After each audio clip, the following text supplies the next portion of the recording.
Hey everybody, Nick Espinosa, your chief security fanatic here. And in artificial intelligence news, it's going to consume all public knowledge sooner than later.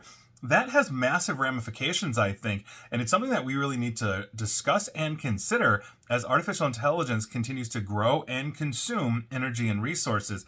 Now, Ben Turner of Live Science had a really good write-up on this, and here's what's going on. AI systems could essentially devour all of the internet's free knowledge as soon as 2026, according to a new study. That essentially is a year and a half from when I'm talking to you here. Now, new projections suggest and essentially, AI will exhaust the supply of publicly available data sometime between 2026 and 2032. Either way, that's an incredibly short time frame considering the entire history of human knowledge that we have put out onto the internet. Now, the researchers published their findings on June 4th in a preprint server known as ARXIV. Now, study author Pablo Villalobos, basically, he's a researcher with the Research Institute of Epic AI, said, quote, "If chatbots consume all of the available data and there are no further advances in data efficiency, I would expect to see a relative stagnation in the field.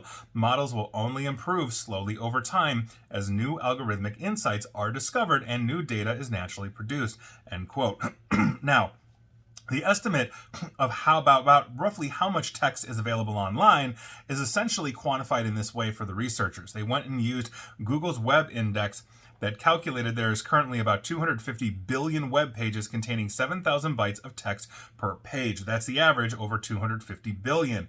Now, on top of that, they then used follow-up analysis of Internet Protocol, IP traffic, the flow of data across the web, and the activities of users online to project the growth of available data stock. In other words, if you're interacting with a forum, people are posting on that forum every single day. Maybe that forum is public, in which case that forum continues to grow and grow and grow and grow over time as people interact, engage, and publish their thoughts or whatever it is. Now, the results revealed that high quality information that's taken from reliable sources would be exhausted before 2032 at the very latest, and that low quality language data would be used up between 2030 and 2050. In other words, in data classification, the AI is going for that which is most lucrative. Now, image data, meanwhile, will be completely consumed between 2030 and 2060, because obviously we are generating an absolute ton of pictures, videos, etc., etc., etc. Neural networks on top of this have been shown to predictively improve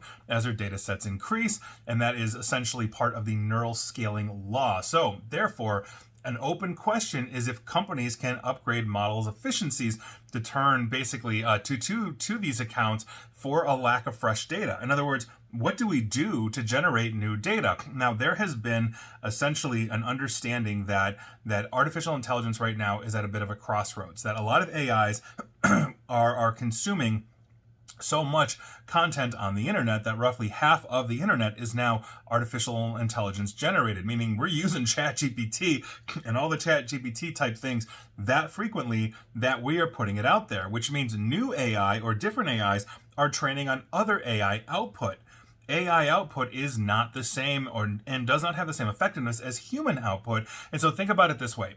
Let's say I take a picture of you with my phone, and I go to somebody else and I show them that picture, and then they take out their phone and they take a picture of my screen that has your picture on it. And then they take their phone to somebody else, and somebody else takes a picture of their screen. That's a picture of my screen. That's a picture of the original, and on and on and on. And so a lot of advocates are saying that things like synthetic data generated to train these models may be the only way, because if it exhausts the actual human creativity and intelligence that it's consuming to therefore attempt to replicate it, at some point, there could potentially be stagnation. Now, I think the long-term ramifications of this are quite frankly really interesting, because as we move towards artificial general intelligence that has the ability to think almost like a human, if not like a human, and generate its own unique content, then quite frankly, we may become the second smartest species on the planet.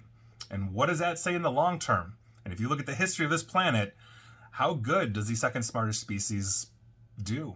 How long do we last? Think about it that way. And please like, share, follow me here on Facebook and Twitter at NickAESP for as long as we humanly can until the Terminators. And as always, YouTube as well. Subscribe to me at YouTube as well before the Terminators 2. And as always, stay safe, stay online, and please attempt to stay private. Thanks, everybody.